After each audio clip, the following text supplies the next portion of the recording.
এক পবিত্রময় জায়গায় বসার সুযোগ পেয়েছি। পৃথিবীর জমিনে যত বড়ই দামি ব্যক্তি হোক না কেন, সেই ব্যক্তি ইমানদার মুসলমান যদি না হয়, তাকে কবরে ঠাড়ো করে পুঁতে দেওয়া হবে, আর না হলে শ্মশানের চিতায় পুড়িয়ে দেওয়া হয়।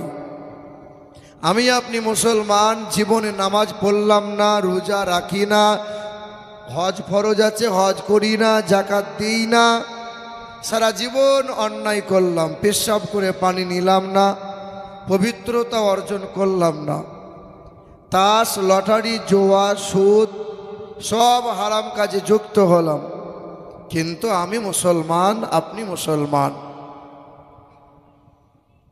আমার আপনার মতো মানুষ যখন মারা যাবে, সমাজের মানুষ কেউ তার শ্মশানের চিতায় শোয়াবে না, ঠাড়ো করে কেউ পুঁতেও দেবে না। জানাজা হবে, গোসল হবে, কাফন পরাবে, জানাজা পরিয়ে তারপরে আদবের সহিত সবাই কবরস্থানে নিয়ে গিয়ে কবর ডাঙাই, কবরে আমাকে আপনাকে শোয়াবে। কেন? একটাই কারণ, শুধু মুসলমান বলে। আমি আধার কার্ডে মুসলমান, প্যান কার্ডে মুসলমান, জমির দলিল পর্চাতে মুসলমান।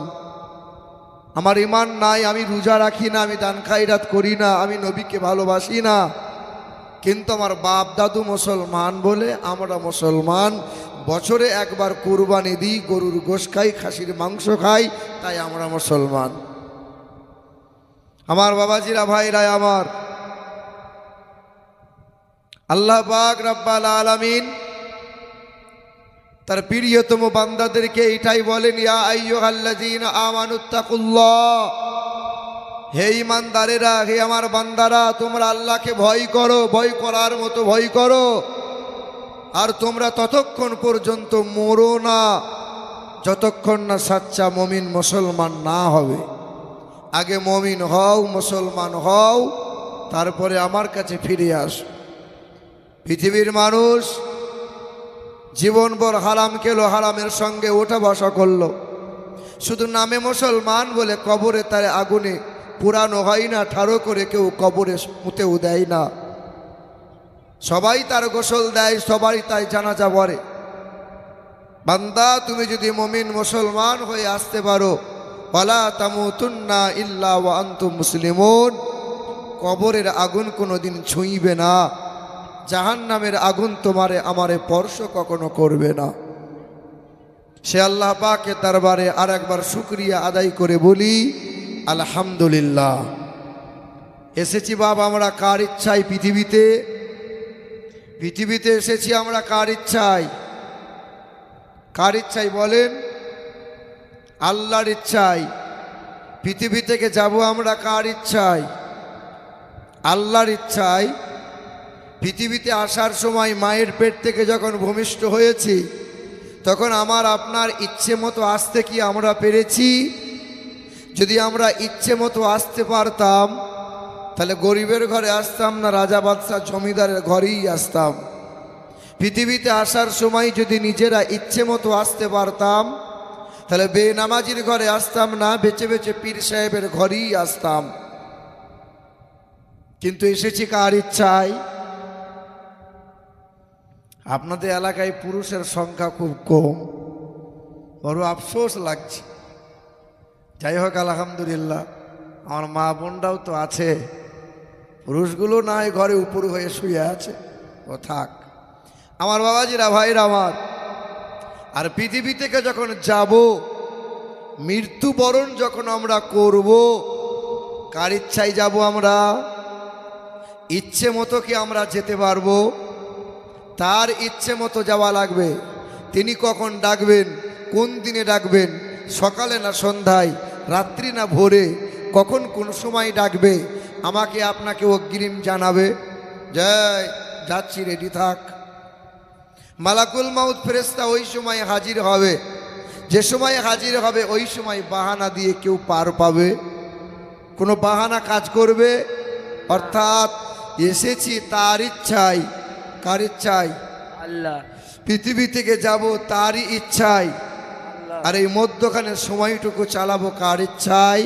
আল্লাহ। চালাচ্ছি কার ইচ্ছায়? কার ইচ্ছায় চালাচ্ছি? আল্লাহ। না, হ্যাঁ, ইচ্ছে মতো চালাচ্ছি আমি আপনি, চলছি ইচ্ছে মতো। ইচ্ছে হলে নামাজ পড়েন, ইচ্ছে হলে তবে জুম্মাতে যান, ইচ্ছে হলে তবে মা বোনরা পর্দা করে, মানে ইচ্ছে মতো। যতদিন তুমি ইচ্ছে মতো চলবে, আমার আল্লাহ পাকের ঘোষণা, বেঈমানের হাতে ক্ষমতা দেবো, আর সব জায়গায় তুমি লাঞ্ছিত অপমানিত হবে, সম্মান চোখে দেখতে পাবে না। আল্লাহ পাকের প্রশংসার পরেই শতকোটি দরুদ আর সালাম মক্কার মতি, মদিনার জ্যোতি, দুই কুলের সাথী, তিনি সৃষ্টির সূচনা, তিনি বিশ্বের সভাপতি, তিনি মানবতার বন্ধু, মানব জাতির কল্যাণকর্তা, মুক্তির দূত, তিনি বিশ্বের ন্যায় বিচারপতি, প্রধান সেনাপতি। যে নবী দাঁড়ালে পরে আকাশের উচ্চতা লাভ করে, যে নবী বসিলে পরে ভুবন স্থিরতা লাভ করে, তিনি আকাই নামদার তাজদারে মদিনা, আহম্মদে মুর্তজা, মোহাম্মদ মুস্তফা, বলি সাল্লাল্লাহু তাআলা আলাইহি ওয়াসাল্লাম।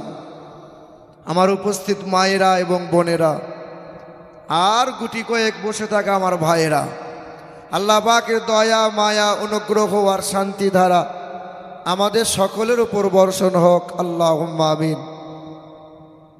আপনারা অল্প হলেও যেভাবে মোহাব্বতের সঙ্গে এত গভীর রাত পর্যন্ত বসে আছেন, আল্লাহর নবী সাহাবায়ে কিরামগণ এর চাইতে উত্তমভাবে বসেছিলেন।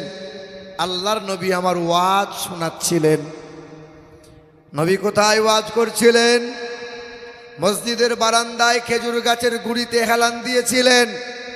যে মসজিদটা খেজুর পাতা দিয়ে ছাউনি করা ছিল, খেজুরে গুড়ি দিয়ে পিলার দেওয়া ছিল, নবী নিজ হাতে পাথর দিয়ে দেওয়াল সাজিয়ে সাজিয়ে তুলেছিলেন। সেই মসজিদটার নাম হলো মসজিদে নববী। আল্লাহর নবী আমার মসজিদের বারান্দায় খেজুর গাছের গুড়িতে হেলান দিয়ে ওয়াজ করছিলেন। সাহাবায়ে কিরামগণ মোহাব্বতের সঙ্গে ওয়াজ শুনছিলেন। আল্লাহর নবী আমার বয়ান করছিলেন কবরের বয়ান, নবী আমার বয়ান করছিলেন জাহান্নামের বয়ান, নবী আমার আযাবের বর্ণনা শোনাচ্ছিলেন। সাহাবায়ে কিরামগণ শুনছিলেন। আর দয়ার রাসূল আমার কথার ফাঁকে ফাঁকে বারবার একটাই কথা বলছিলেন, ইয়া রব্বি হাবলি উম্মতি, আল্লাহ আমার উম্মতির কি হবে?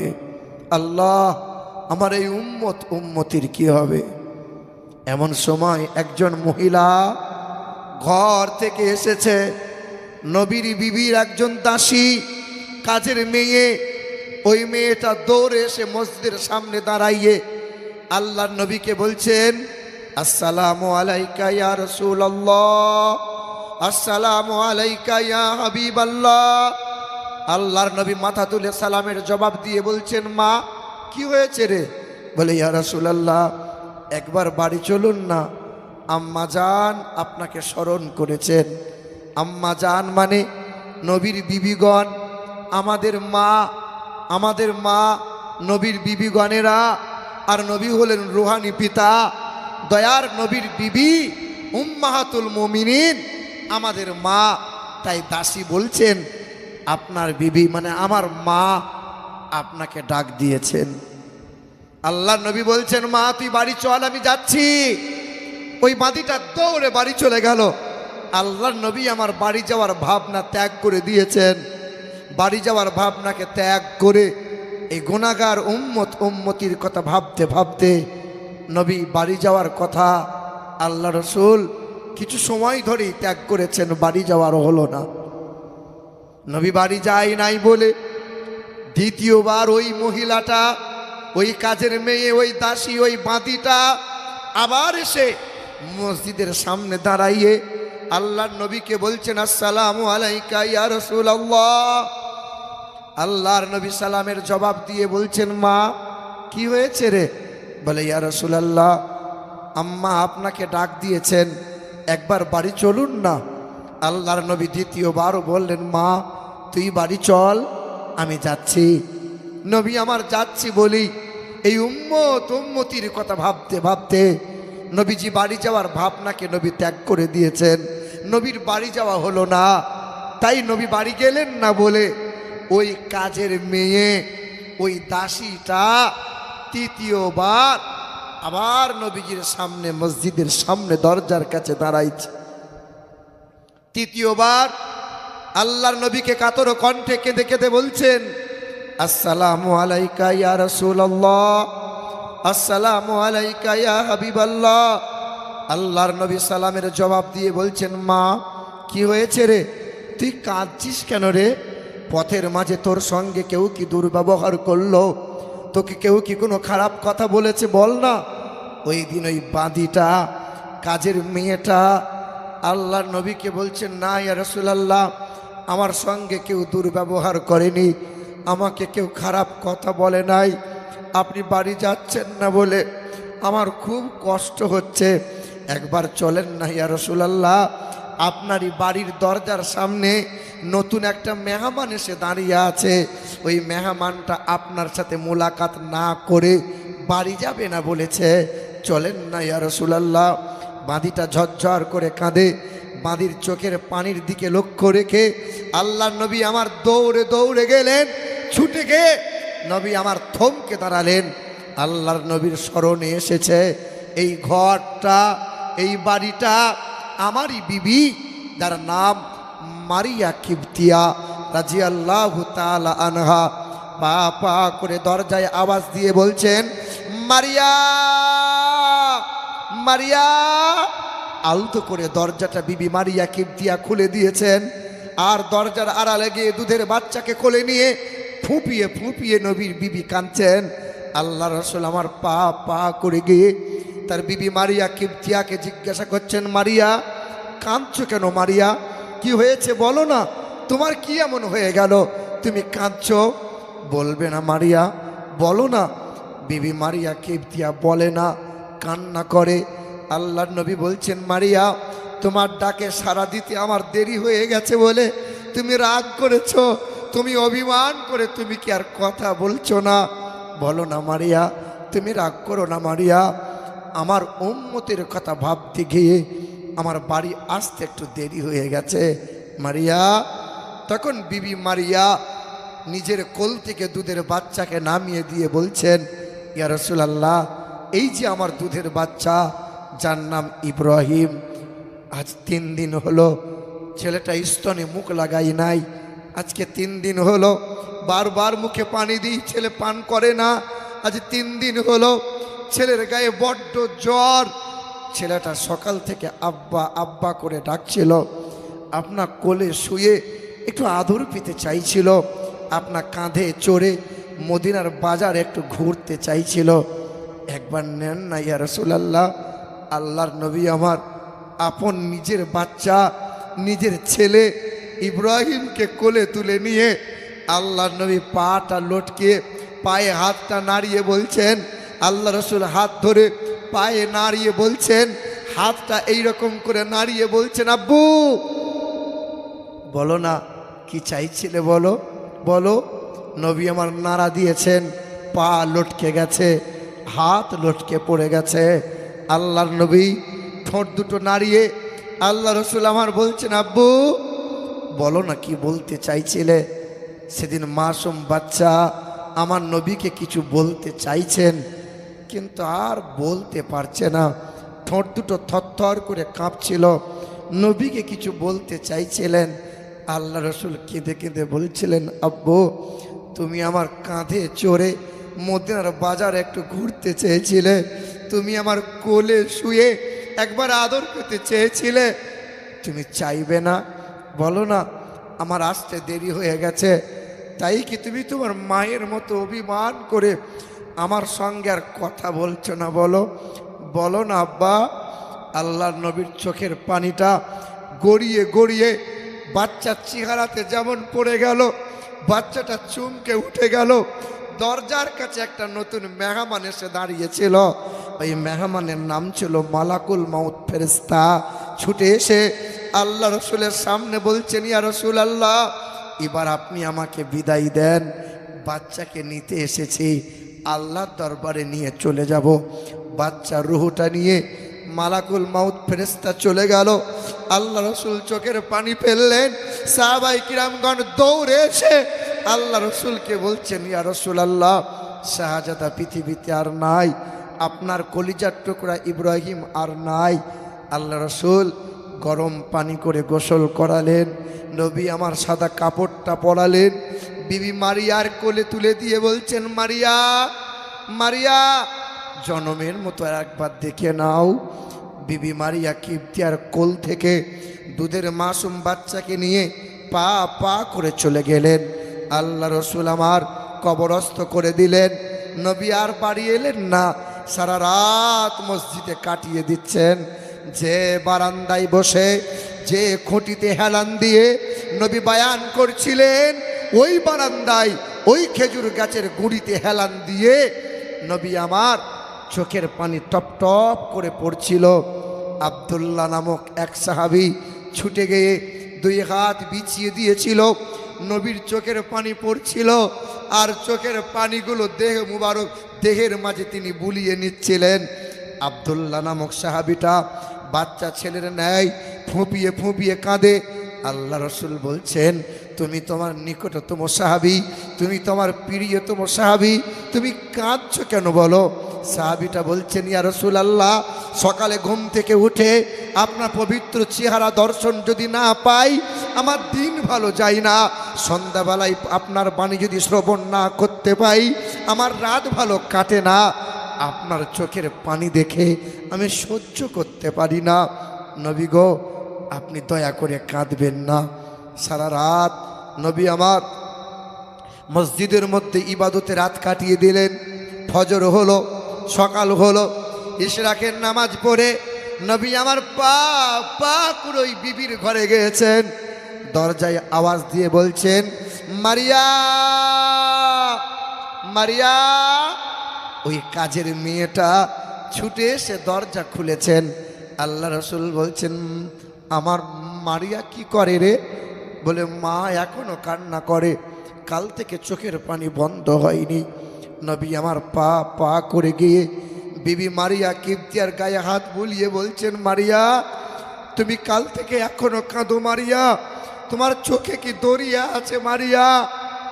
মারিয়া, তুমি কি কান্না বন্ধ করবে না?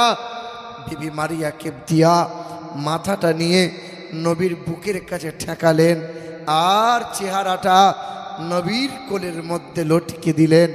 আল্লাহ রসুল তখন বিবি মারিয়া কিবতিয়ার চোখের পানিটা মুছিয়ে দিয়ে বলছেন, মারিয়া, তুমি কাল থেকে এখনো কাঁদো মারিয়া? তুমি কি কান্না বন্ধ করবে না? তখন বিবি মারিয়া বলছিলেন, ইয়া রাসূলুল্লাহ, আমি তো মা 10 মাস পেটে ধরেছিলাম, আমি তো মা 2 বছর দুধ পান করেছিলাম, সবে আমার ছেলেটা দুধ পান করা ছেড়েছিল, সবে আমার ছেলেটা আব্বা মা বলতে চাইছিল, সবে আমার ছেলেটা আবদার করতে শুরু করে দিয়েছিল। এই সময় আমার ছেলেটা আমার কোলে শুয়েছিল, স্তনে মুখ লাগিয়ে দুধ পান করছিল। আমি মা ছেলেটার দিকে তাকিয়ে থাকতাম, আমার ছেলেটা খিলখিল করে হাসতো। আমি মা, আমার কলজেটা ঠান্ডা হয়ে যেত। সেদিন আল্লাহ রসুল বলছেন, মারিয়া, তোমার খুব কষ্ট হচ্ছে বলো? মারিয়া, তুমি তোমার ছেলেটাকে দেখবে? বলো না মারিয়া, তুমি দেখবে? দেখবে মারিয়া?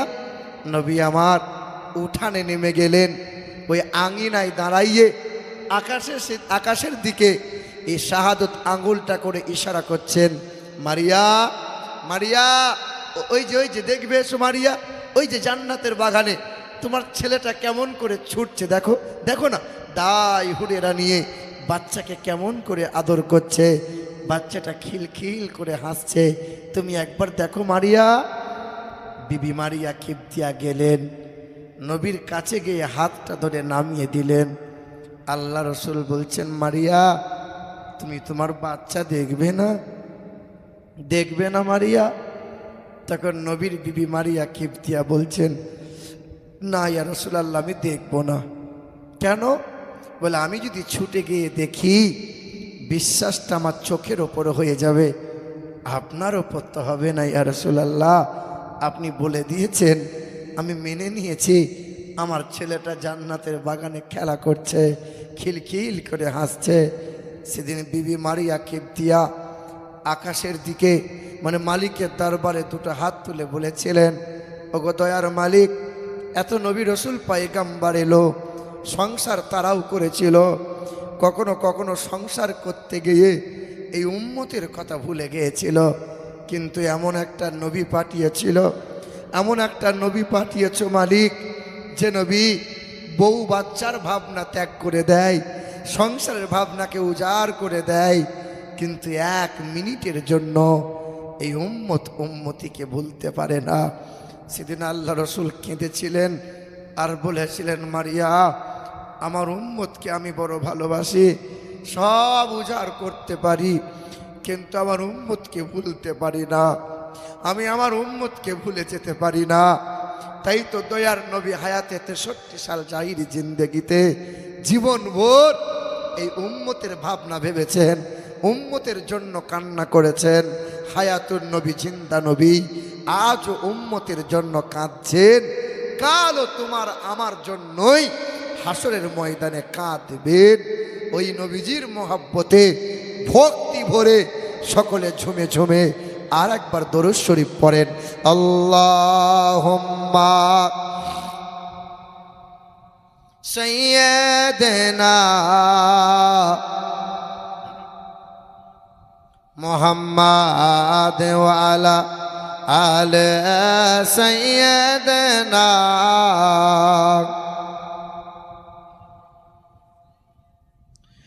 মাওলানা মুহাম্মদ। এ মুসলমানের ছেলেরা, এ আমার বোনেরা, আল্লাহ পাক রব্বুল আলামিন জানিয়ে দেয়, এ দুনিয়ার মানুষেরা কল্যাণ কামিয়াবি পাবি, সব জায়গায় মাথা উঁচু করে বাঁচবি তোরা, সংসারে ইজ্জতওয়ালা হবি তোরা, বিবির কাছে সম্মান পাবি, স্বামীর কাছে বিবিরা সম্মান পাবে, ছেলে মেয়েরা সেনগোবারা ভালোবাসা পাবে। আমি আল্লাহ পাকের ঘোষণা, ওই নবীকে কখনো যেন ভুলে যাবি না। আল্লাহ পাক রব্বুল আলামিন জানিয়ে দেয়, মা আতাকুমুর রাসূল ফাখুযুহু ওয়া মা নাহাকুম আনহু ফান্তাহু। আমার নবীর ইত্তেবা করবি তোরা, আমার নবীর গোলামি করে জীবন পার করবি তোরা, আমার নবীর অনুসরণ করে নিবি তোরা। নবী যেমন করে খেতে বলে উম্মত তেমন করে খাবার খাবে, নবী যেমন করে পোশাকটা পরতে বলে উম্মত তেমন করে পোশাক পরবে, নবী যেই পথে চলতে বলে ওই পথে চলবি তোরা। আরে নবীর দিওয়ানা হলো তারা, মান আহাব্বা সুন্নতি ফাকাদ আহাব্বানি ওয়া মান আহাব্বানি কানা মাইয়া ফিল জান্নাহ। নবী বলেন, যে আমার সুন্নতকে ভালোবাসে ওই মানুষটাই আমাকে বড় ভালোবাসে। আমি দস্তরখানা বিছিয়ে খাবার খেতে বলেছি, উম্মতরা দস্তরখানা বিছিয়ে খাবার খায়। আমি নবী বলেছি দোয়া পড়ে বিসমিল্লাহ বলে খাবার শুরু খাও, তাই আমার উম্মতরা বিসমিল্লাহ বলে খাবার খায়, খাবার শেষে আল্লাহর শুকরিয়া আদায় করে নেয়। আমার উম্মতরা আমার আদর্শ গলায় ঝুলিয়ে নিয়েছে যারা, আমার উম্মতরা আমার সুন্নতকে ভালোবেসেছে যারা, আমি নবীকে ভালোবাসে তারা, আর নবীকে ভালোবাসে যারা, নবীর সঙ্গে হয়ে হাসতে হাসতে রহমতের জান্নাতে যাবে তারা। উদখুলুল জান্নাহ আনতুম ওয়া আজওয়াজুকুম তুহবারুন। ইরজিই ইলা রাব্বিকি রাদিয়াতাম মারদিয়া ফাদখুলি ফি ইবাদি ওয়াদখুলি জান্নাতি ওয়া বাশশিরিল লাযীনা আমানু ওয়া আমিলুস সালিহাত আন্না লাহুম তাজরি তাহতিহাল আনহার খালিদিনা ফিহা। এ দুনিয়ার বান্দা বান্দিরা, নবীর ইত্তেবা করবে যারা, নবীর তাবেদারি করবে যারা, নবীর গোলামি করবে যারা, ইহকালে নাজাত পাবে তারা, পরকালে হাসতে হাসতে জান্নাত যাবে তারা। সুবহানাল্লাহ। যখন আমার নবীকে ভুলে যাবি, আমার নবীর তরিকা বাদ দিয়ে দিবি, আমি আল্লাহ বেঈমানের হাতে ক্ষমতা দেব, সব জায়গায় লাঞ্ছিত হবে, সব জায়গাতে অপমানিত হবে, সব জায়গাতে বেইজ্জতি হবে। ও আল্লাহ, তুমি এমন কথা কি জানিয়েছো? আল্লাহ পাক বলে, বান্দা শুনে রেখে দাও। উল ইন কান আবাউকুম ওয়া আবনাউকুম ওয়া ইখওয়ানুকুম ওয়া আজওয়াজুকুম ওয়া আশিরাতুকুম ওয়া আমওয়ালুন ইকতারাফতুমুহা ওয়া তিজারাতুন তাকশাউনা কাসাদাহা ওয়া মাসাকিনু তারদাউনাহা আহাব্বা ইলাইকুম মিনাল্লাহি ওয়া রাসূলিহি। আমি আল্লাহ পাক জানিয়ে দিয়েছে, এ দুনিয়ার মানুষেরা, বাপ মাকে ভালোবাসো তোমরা, বাপ মাকে কষ্ট দিও না, বাপ মায়ের সঙ্গে দুর্ব্যবহার করবে না, আর ছেলে মেয়েকে সেন বড় ভালোবাসা দাও, বিবিকে মোহাব্বত তোমরা করে নাও। সুবহানাল্লাহ। বিবিকে ভালোবাসো, কে সুবহানাল্লাহ বললো? হয় হয়েছে?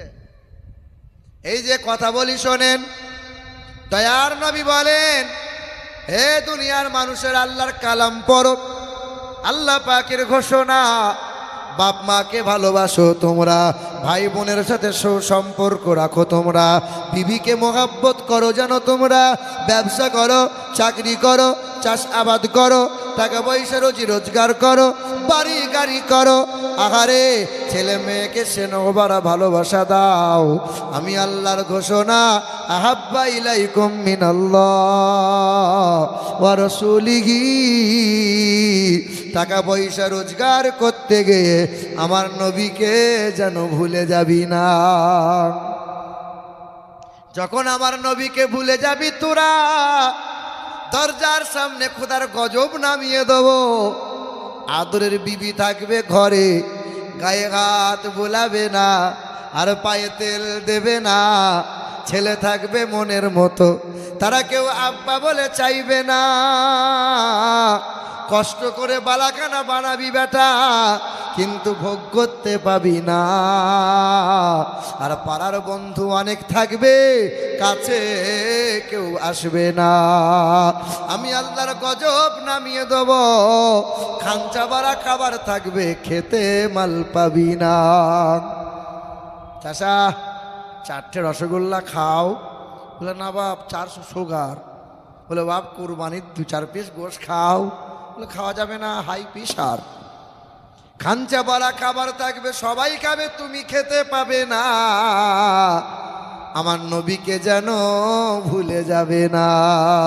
ওয়া জিহাদিন ফি সাবিলিহি ফাতারাব্বাসু হাত্তা ইয়াতি আল্লাহু বিআমরিহি ইন্নাল্লাহা লা ইয়াহদিল কওমাল ফাসিকিন।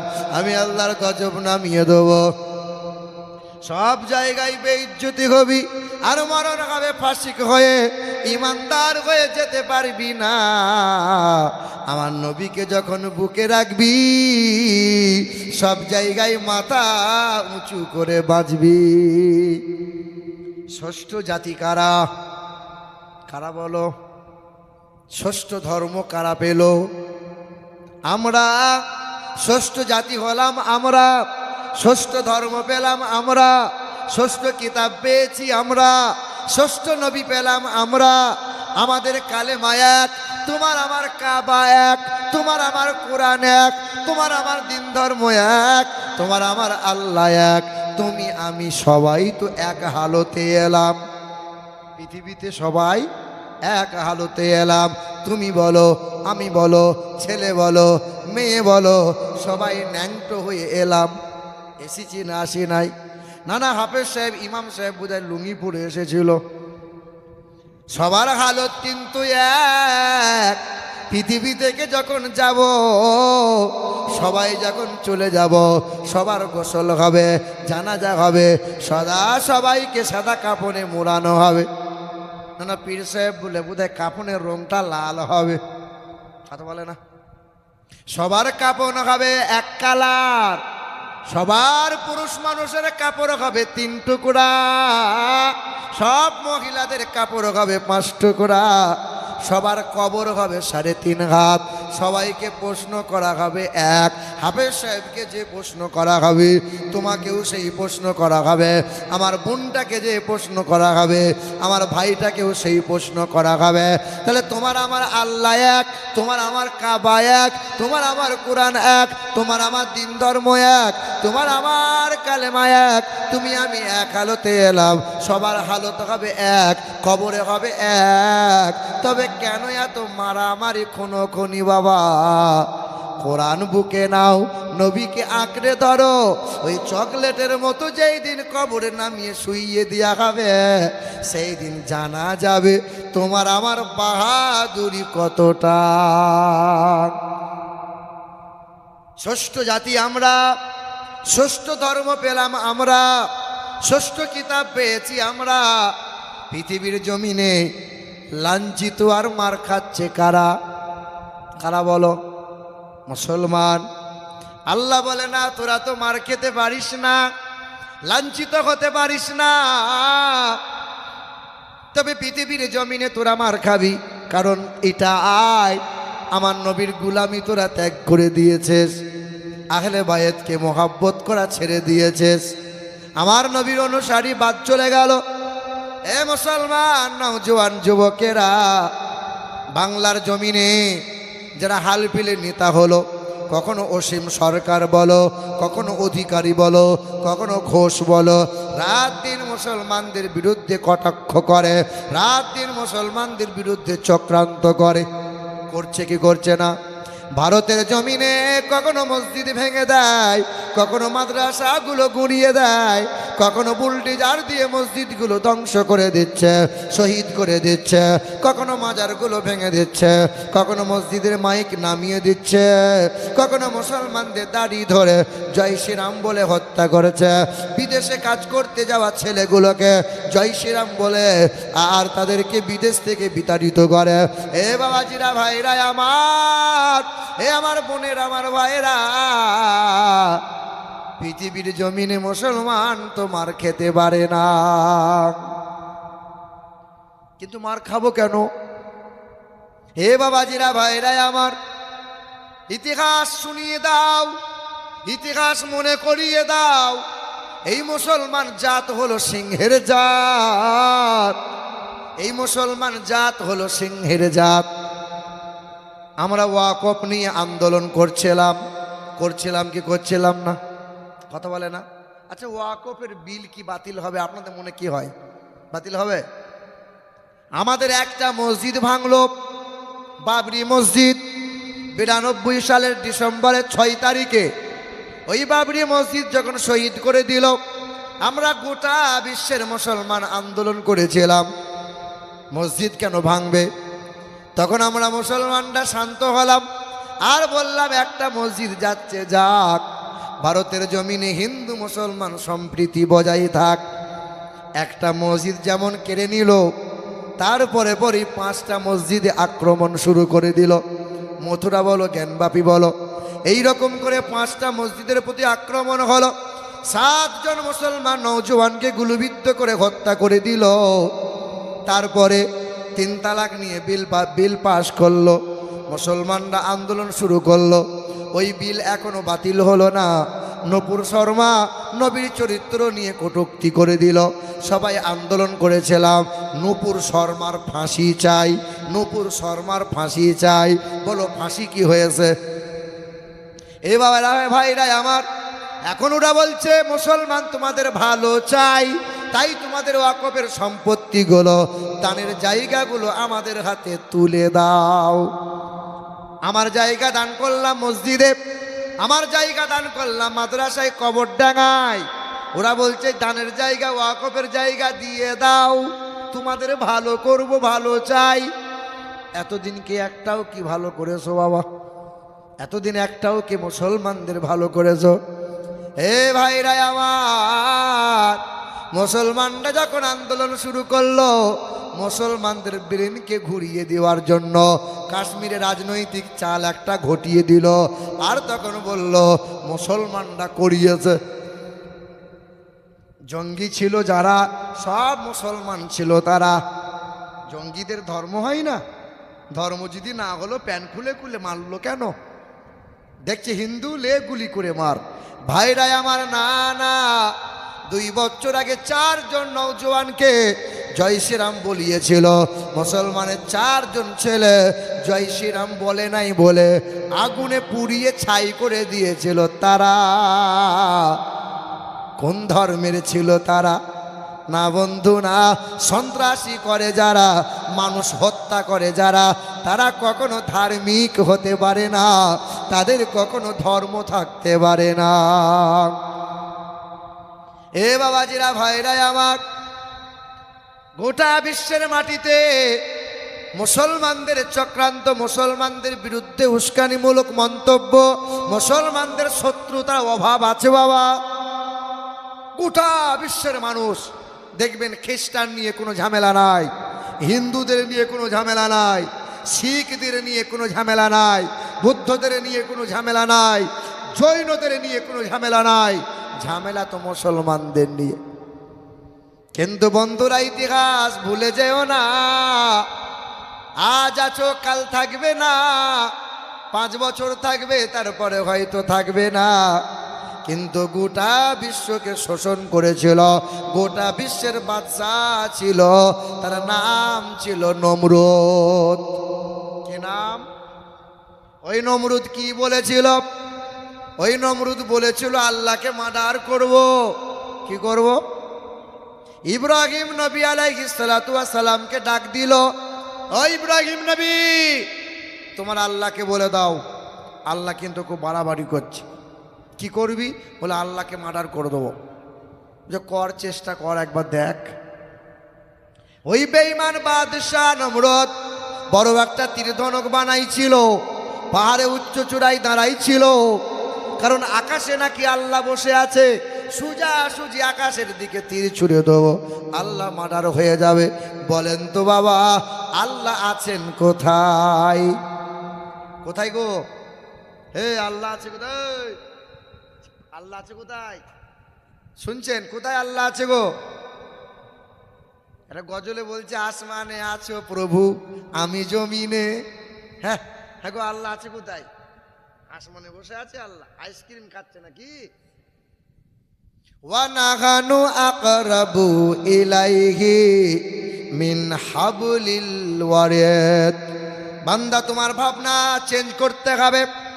আমার আল্লাহ এমন আল্লাহ নয়। আমার আল্লাহ হলেন আকাশের মালিক, আমার আল্লাহ হলেন জমিনের মালিক, আমার আল্লাহ হলেন হায়াতের মালিক, আমার আল্লাহ মওতের মালিক, আমার আল্লাহ আনন্দ নিরানন্দের মালিক, আমার আল্লাহ জান্নাত ও জাহান্নামের মালিক। আমার আল্লাহ তোমার ভাবনার চাইতে, তোমার ভাবনার বাইরে হলেন আমার আল্লাহ। আমার আল্লাহ বলেন, বান্দা, আমি আল্লাহ শুধু আকাশে নয়, আমি আল্লাহ তোমার কাছে আছি। আল্লাহ কতটা কাছে? ঘাড়ের রগটা যতটা কাছে, তার চাইতেও নিকটে আমি আল্লাহ। কিছু মানুষের ধারণা আল্লাহ আকাশে বসে আছে। হিন্দুরাও জানে মালিক একজনা। মালিক কয়জনা? আল্লাহ কয়টা? হিন্দু বামুনরাও জানে আল্লাহ একজনা, মালিক হলো একজনা। কিন্তু ওরা বিশ্বাস তা করে না। ওরা বলে আমাদের মালিক হলো অনেকগুলো, একটা হতে পারে না। লোহা লক্করের মালিক হলো বিশ্বকর্মা। বুদ্ধি দেবে কে? কে বলো বলো? সরস্বতী। রুজি দেবে কে? লক্ষ্মী। ছেলে মেয়ে দেবে কে? শিব দুর্গা। ওদের মনে মনে ধারণা আকাশের মালিক আর একজনা, জমিনের মালিক হলো আর একজনা। আমাদের মালিক কয়টা?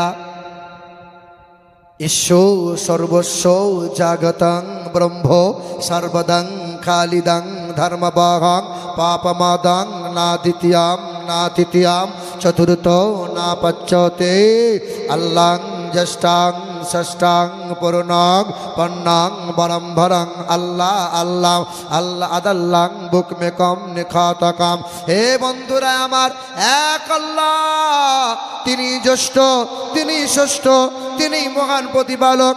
ও নমো প্রবণ্ড প্রভাসিত নমো কল্যাণ শান্তি যুগে যুগে নমঃ। তিনি কখনো খাই না, তিনি কখনো ঘুমান না, তিনি কখনো জন্ম নেন নাই, তিনি কাউকে জন্ম দেন নাই। আমার আল্লাহর মতো আল্লাহ কেউ হবে না। হবে। তবে মুসলমান বোনেরা আমার, কিছু কিছু সেরেকি কাজ করছেন, দয়া করে করিয়েন না। আমার মুসলমান ঘরের ভাইয়েরা বোনেরা, মাজারে যাবেন, আল্লাহর ওলির দরবারে মাগফিরাতের কামনা করবেন, দোয়া করবেন, জিয়ারত করবেন, ছুটে গিয়ে উপর হয়ে সেজদা করিয়েন না। অনেক মানুষ আমি দেখেছি মাজারে গিয়ে উপর হয়ে সেজদা করে, পীর বাবা তুমি আমাকে বাঁচাও বাবা। সেজদা করা যাবে, মাথা ঠুকা যাবে। দেখবেন যারা গাড়ি চালায়, গাড়ির সামনে ছবি রাখে, ছবি, দুর্গার ছবি, কালীর ছবি। আমি যখন মাদ্রাসায় লেখাপড়া করছিলাম, তো আমার ক্লাস ফ্রেন্ড যারা ছিল, তা আমাকে বলছে ভাইজান আমাদেরকে একটু দীঘায় নিয়ে চলেন, দীঘা যাব। তখন এখন যদি কেউ দীঘা যায়, ঘুরে এসে তাকে আবার কালেমা পড়ে ইমানদার হতে হবে। এখন আর দীঘায় গিয়ে চোখ আর ভালো থাকবে না, সর্বনাশ জিনিস। এ বাবা, তো কলকাতায় ধর্মতলায় বাসে উঠে বসে আছি, দীঘা যাব। তো ড্রাইভার দেখি ঠাকুরের ছবিতে ধূপ দেখায়, আবার বাম দিকে আছে খাজা বাবার মাজারের ছবি, সেখানেও ধূপ দেখায়। ঠাকুরও আছে, খাজা বাবার মাজারও আছে। তা মনে মনে চিন্তা করছে, ড্রাইভার যে ধূপ দেখায় এ হিন্দু না মুসলমান? ডাইরেক্ট জিজ্ঞাসাও করতে পারছি না, ভাই তুমি হিন্দু না মুসলমান? তার নাম যদি জিজ্ঞাসা করি তো পরিচয় পাওয়া যাবে। ভাই আপনার নাম কি? তখন বলছে আমার নাম হলো আব্দুল জব্বার। খাঁটি মুসলমান তো। তখন ভাই এই যে আপনি এই ধূপ ঠাকুরকে দেখালেন, আবার খাজা বাবার মাজারকেও দেখাচ্ছেন, ব্যাপারটা কি? বলে আপনি বুঝবেন না, আপনি একবার বুঝিয়ে বলেন। তা বলছে দীঘার রাস্তা খুব বিপজ্জনক, কখন কোন সময় যে আপদ বিপদ হবে বলা খুব মুশকিল, গাড়ি ঘোড়ার ব্যাপার। ঠাকুর রেখেছি, কালী দুর্গা রেখেছি, পাশে খাজা বাবাকেও রেখেছি। ঠাকুর যদি কোনোদিন গোলমাল করে দেয়, আমার চিন্তা নাই, খাজা বাবা আছে। কথা বুঝলেন? আপদ বিপদের মালিককে, হায়াত মৌতের মালিককে, আনন্দ নিরানন্দের মালিককে, সর্ব জায়গার সর্বক্ষণের মালিককে, আল্লাহ। আল্লাহর ওলিদের সম্মান করবেন, মোহাব্বত করবেন, মাজারে যাবেন, জিয়ারত করবেন, আদব বজায় রাখবেন, ঈমান নষ্ট করে বাড়ি আসিয়েন না। আমার মা বোনেরা, কবর ডাঙায় গিয়ে সিজদা করা যায় না। আপনার এলাকায় কোনো পীর সাহেব যদি আসে, ডাইরেক্ট পীর সাহেবের সামনে দাঁড়ানো যায় না। অনেক পীর সাহেব আমরা দেখেছি, মহিলারা আসে আর সরষের তেল গরম করে পীর সাহেবের পা মালিশ করে। এটা হারাম কাজ, করা যায় না, করা যাবে না। আম্মা জান আয়েশা, আল্লাহর নবী যখন পর্দা নিয়েছেন রওজা পাকটা, যখন মা আয়েশার ঘরে নবী আমার শুয়ে আছেন, একদিকে কবর রওজা মুবারকে নবী আছেন, আর এখানে মা আয়েশা ওই ঘরে শুয়ে বসে সংসারও করে। আল্লাহর নবীর শ্বশুর মা আয়েশার আব্বা হযরত আবু বকর যখন ইন্তেকাল করলেন, নবীর ডান দিকে বারবার কবর হয়ে গেল, শুয়ে রইল। তখনও মা আয়েশা ওই ঘরে থাকে, যেই ঘরে আব্বা আছে, নবী শুয়ে আছে কবরে। আর ওমরে ফারুক যখন ইন্তেকাল করবেন, আব্দুল্লাহ নামক ওই সাহাবী ওমরে ফারুকের সন্তান এসে বলছেন, মা, আম্মা জান আয়েশাকে বললেন, নবীর বাম দিক বরাবর আমার আব্বা শুতে চাইছে, একটু শোয়ার জায়গা করে দেন।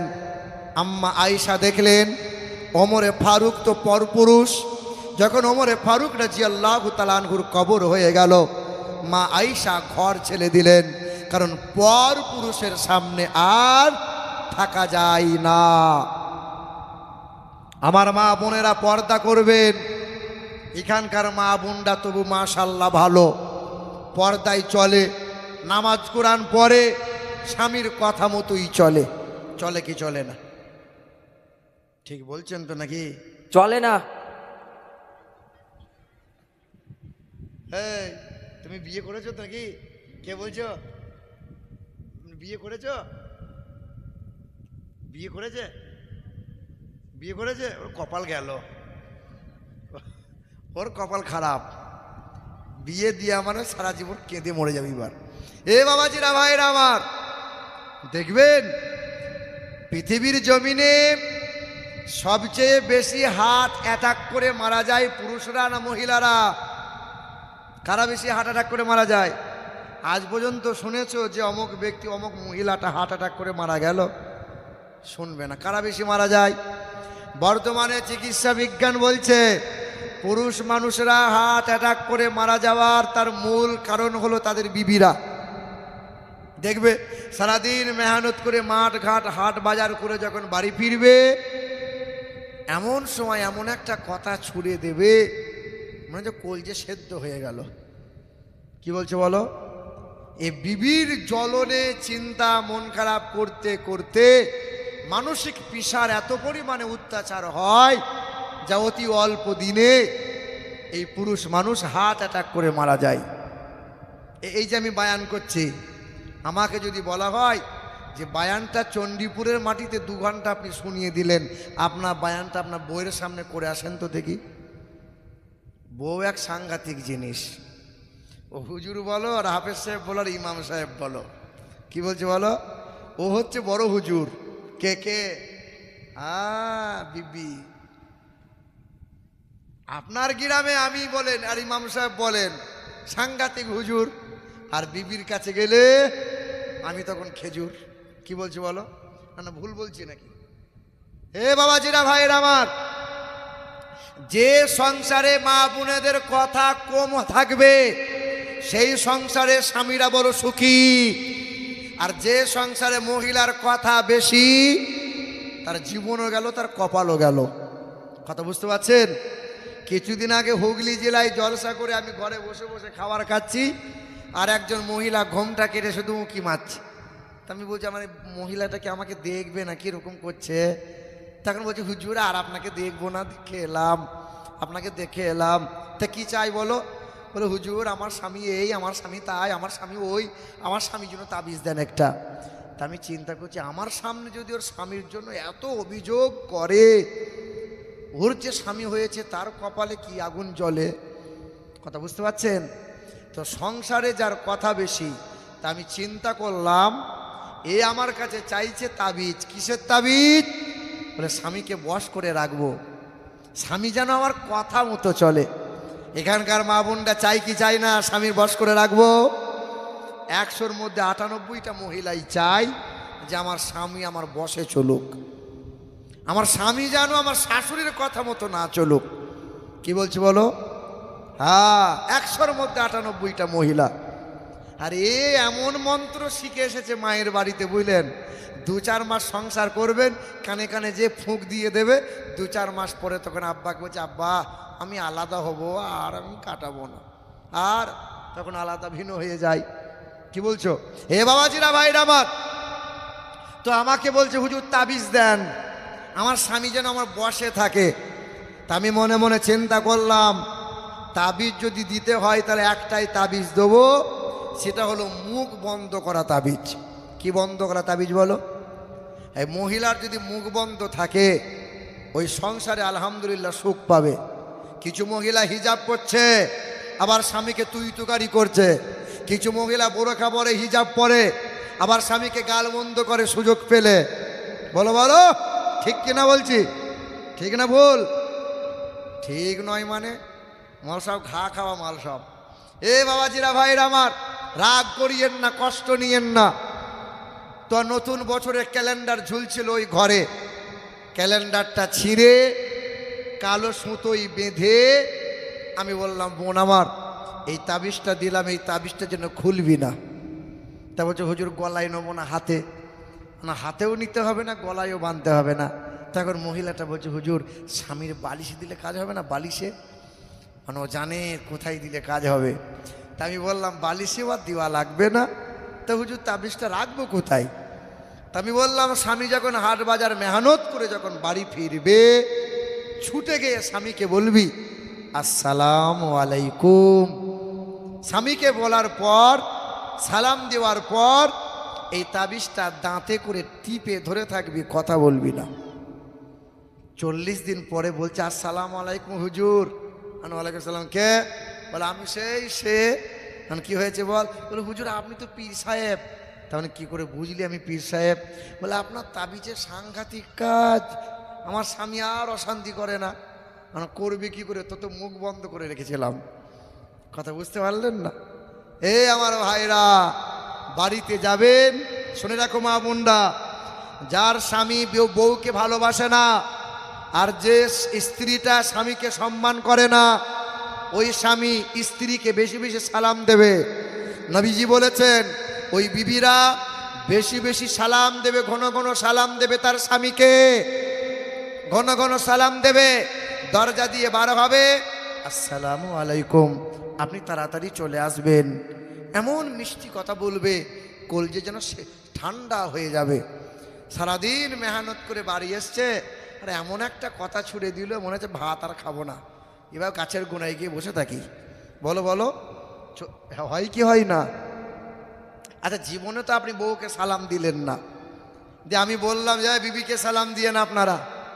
আপনি আজকে রাতের বেলায় বাড়ি গেলেন, আর ভোরের বেলায় আপনার বউ রাতের বেলায় ঘুমিয়ে গেছে, আপনি দরজার সামনে আওয়াজ দিয়ে বলছেন সালমান মা আসসালামু আলাইকুম। তখন আপনার বউ বলছে খ্যাপা নাকি, মাথা তার ছিঁড়ে গেল, কি বলছে বলো? জীবনে সালাম দেননি তো, আজকেই প্রথম দিয়েছেন। আপনার বউ ভয়ে চমকে যাবে। কি বলছেন? সালাম দেবো ইনশাল্লাহ, সালাম দেবো ইনশাল্লাহ। বড় ছোটদেরকে সালাম দাও, বিবিরা স্বামীদেরকে সালাম দাও, স্বামীরা বিবিদেরকে সালাম দাও, চলমান ব্যক্তি বসমানকে সালাম দেবে। কে সালাম দেবে? আপনি বাইক নিয়ে যাচ্ছেন, আর ওই রাস্তার ধারে বসে আছে, সালামটা কে দেবে বলেন তো? কে দেবে সালাম? যে বসে আছে সালাম দেবে না? কে দেবে? যে গাড়ি চালাচ্ছে সে দেবে, না যে বসে আছে সে দেবে? খেপা হলো না। যে গাড়ি চালাচ্ছে চলমান ব্যক্তি বসমানকে সালাম দেবে। বসমান যদি চলমানকে সালাম দেয়, এ বাবু, মনে কর গাড়ি চালাচ্ছি আমি, তুমি ঝরম করে একটা সালাম দিয়ে দিলে, চুমকে গিয়ে গাড়ি ঠুকে দেবো আমি। কথা বুঝতে পারলে? তাহলে চলমান ব্যক্তি বসমানকে সালাম দেবে, দাদুরা নাতি পুদাদেরকে সালাম দেবে, বাপরা ছেলে মেয়েদেরকে সালাম দেবে। যে বাড়িতে যে ঘরে সালামের আদান প্রদান বেশি হবে, আল্লাহ পাক ওই বাড়িতে ওই ঘরে রহমত আর মোহাব্বত আল্লাহ বাড়িয়ে দেবে। মুসলমান বাবাজিরা, ভাইরা আমার, সোনার টুকরো বন্ধুরা, পৃথিবীর জমিনে ওই নমরুদ বলে বেঈমান আল্লাহকে মার্ডার করতে চেয়েছিল, বলছিলাম না? ভুলে গিয়েছিলেন নাকি? ওই পাহাড়ের চূড়ায় দাঁড়ালো, আকাশের দিকে তীর ছুড়বে, আল্লাহকে মার্ডার করবে, আকাশের দিকে তীর ছুড়ে দিল। আহারে, উড়ন্ত পাখির গায়ে লেগেছিল, রক্ত মাখা তীরটা জমিনে ফিরে এলো। নমরুদ ক্যাঁচা মেরে মহা আনন্দে বলেছিল আল্লাহকে মার্ডার করে দিলাম, এই তো তীরে রক্ত লেগে আছে। আল্লাহর ফেরেশতারা বলেছিল ও দয়ার মালিক আল্লাহ, একবার যদি অর্ডার দেন ওই বেঈমানকে জব্দ করে আসে। আল্লাহ বলেছিল ফেরেশতা তোদের যাওয়া লাগবে না, জিন জাতিকে আসা লাগবে না। বলেন তো বাবা, ওই বেঈমানকে টাইট দেওয়ার জন্য, জব্দ করার জন্য আল্লাহর বড় সৈনিক সিপাহী এসেছিল কে? কে এসেছিল? কে গো? মশা। পৃথিবীতে মশা নাজিল হয়ে গেল। মশা নমরুদ বাড়াবাড়ি না করবে, এই পৃথিবীতে ঝামেলা না আসবে। আচ্ছা, মশার পাওয়ার বেশি না মানুষের পাওয়ার বেশি? কার পাওয়ার? মানুষ মশাকে বড় ভয় পায়, তাই তো বেটা মশার ভয়ে মশারি টাঙায়। কি গো? এ বাবাজিরা, মশাকে কম মনে করো না। আকারে ছোট হতে পারে, আল্লাহর বড় সৈনিক, তবে মানুষের পাওয়ারটা বেশি। আল্লাহ পাক মানুষকে যে পাওয়ার দিয়েছেন, সব প্রাণীকে বশ করতে পারে মানুষ, হাতে নিতে পারে মানুষ। এ মুসলমান, ওই বেঈমানকে টাইট দেওয়ার জন্য ওই দিন মশা বলেছিল, আল্লাহ একবার পৃথিবীতে পাঠিয়ে দাও, বেঈমানকে জব্দ করে আসে। পৃথিবীতে মশা হাজির হয়ে গেল, নমরুদের কানের কাছে দাঁড়িয়ে গেল, নমরুদের মাথায় ঢুকে গেল, মগজকে কামড় দিতে শুরু করলো, যন্ত্রণা শুরু হয়। ওই বেঈমান নমরুদ কি করলো, মাথায় বাড়ি মারে, আবার মশা থেমে যায়, আবার কামড় দেয়, যন্ত্রণা আরো তীব্র হয়ে যায়। যত দিন যায় যন্ত্রণা বেড়ে বেড়ে যায়। একজনকে দাঁড় করাই, খরমে করে বাড়ি মার, মাথায় বাড়ি মারে, একজনের দ্বারাই হয় না, দুইজনে বাড়ি মারে। যত জোরে বাড়ি মারতে পারবি তত বেশি বেতন দেওয়া হবে। জুতাই করে মারি বারে। দুইজনে আলোচনা করলো, কতদিন আর মারবি বারে, এক কাজ কর, ও শালাকে এমন করে মার যেন পৃথিবী থেকে বিদায় নেয়। ওই বেঈমান আল্লাহর দুশ্মনকে এমন করে জুতাই করে মারলো বারে, মাথা ফেটে গেল, নমরুদের নাক দিয়ে মশা বেরিয়ে গেল। ওই দিন মশা বলেছিল, ও দয়ার মালিক আল্লাহ, গোটা বিশ্বকে শোষণ করেছে, গোটা বিশ্বের বাদশাহ ওই নমরুদ বাড়াবাড়ি করেছে, তাই আমি মশা এমন করে টাইট দিয়ে এসেছে, আর কখনো কোনো দিন বাড়াবাড়ি নমরুদ করবে না। আগো আল্লাহ যদি চান, তো এইরকম বেঈমানগুলোকে ধূলিসাৎ করতে আল্লাহর সময় লাগবে না বন্ধু, না। শুধু আন্দোলন করলেই ওয়াকফের সম্পত্তি ফিরে পাবে না, আন্দোলন করলে পরে বাবরি মসজিদকে রক্ষা পাবে না, আন্দোলন করলে পরে এ মুসলমান তোমার মসজিদ ভাঙা বন্ধ হবে না। একটা কাজ করো, যেমন তোমাদের তো ঈদ হয়ে গেল, এই তো বকরা ঈদ হয়ে গেল। ঈদ মানে খুশির দিন, ঈদ মানে খাবারের দিন, ঈদ মানে আনন্দের দিন। ঈদ হয়ে গেল, কত মানুষের ঘরে সব মাংস রয়ে গেল, আনন্দে মাংস খায়। এখনো হাতে গোনা কয়েকটা দেশ রয়েছে রে বাবা, এখনো ওই দেশে ঈদের চাঁদ ওঠে নাই, এখনো ওই দেশে ঈদের চাঁদ ওঠে নাই। উঠেছে উঠেছে উঠেছে গো, গাজার মুসলমান, ফিলিস্তিনের মুসলমান, ওরা যে ঈদের চাঁদ দেখতে পায় নাই। তোমার তো নতুন পোশাক, নতুন খাবার, দামি দামি পোশাক, দামি দামি খাবার, তাদের নতুন পোশাক তো দূরের কথা, তাদের মুখে দুমুঠো অন্ন দেওয়ার মতো কেউ নাই। কচি কচি মাসুম মাসুম ছোট ছোট বাচ্চাগুলো কান্না করে, যাদের বাবা নাই, মা নাই, দাদু নাই, ভাই নাই। ছোট বাচ্চা কান্না করে আর বলে, আইডাল আরব, হি আরববাসী, তোমরা কি দেখতে পাও না?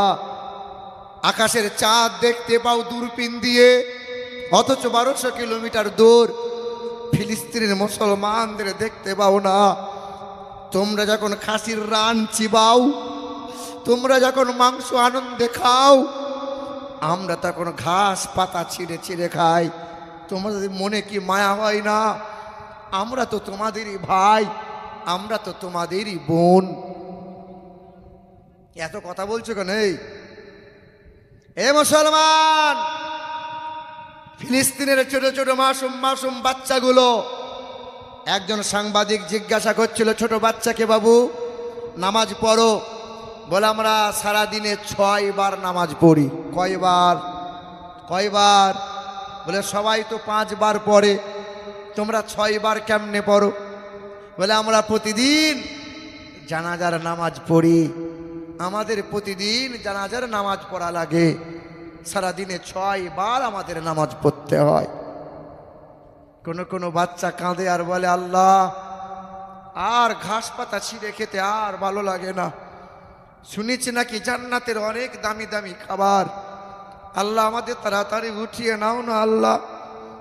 আমরা মায়ের কোলের ভালোবাসা পাই নাই, আমরা বাপের কাঁধে চুরে একটু রাস্তা আজারে বাজারে ঘোরার সুযোগ পাই নাই, আমরা ভাই বলে বোন বলে কাউকে ডাকতে পারি নাই।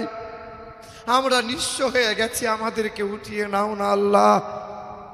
কোনো মা বাচ্চাকে কোলে নিয়ে আছে, কিন্তু বাচ্চার মাথায় মগজ নাই। কোনো মা বাচ্চাকে নিয়ে কান্না করে, হাত নাই, বাচ্চা চেহারা ছিন্ন বিচ্ছিন্ন হয়ে গেছে। আল্লাহর দরবারে বাচ্চাকে তুলে দিয়ে বলেছে, মালিক তোমার রাহে কুরবান করে দিয়েছি। বলো মুসলমান, আমরা কি দিলাম তোমার বোনের জন্য, আমার ভাইয়ের জন্য? তারা তো আমারই ভাই। শুধু আন্দোলন করলেই হয় না, সিজদায় পড়ে চোখের পানি ফেলো আর মহান মালিকের দরবারে, আল্লাহ পাকের দরবারে কান্না করে বলো, আল্লাহ তুমি যেমন নমরুদ বেঈমানকে শায়েস্তা করেছো মশা দিয়ে, আল্লাহ এই জালিমগুলোকে আল্লাহ তুমি যদি চাও তো 1 সেকেন্ড লাগবে না ধ্বংস করতে। আল্লাহ জালিমগুলোকে ধ্বংস করে দাও আর মাজলুমগুলোকে হেফাজত করে নাও। আমাদের ছিল এক সোনালী অতীত, নাড়িয়ে দিতাম সব জালিমের ভিত।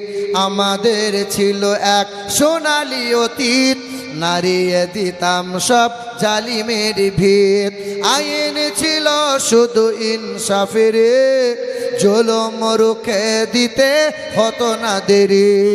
আমাদের সে অতীত হারিয়ে গেছে, আমাদের সে অতীত হারিয়ে গেছে।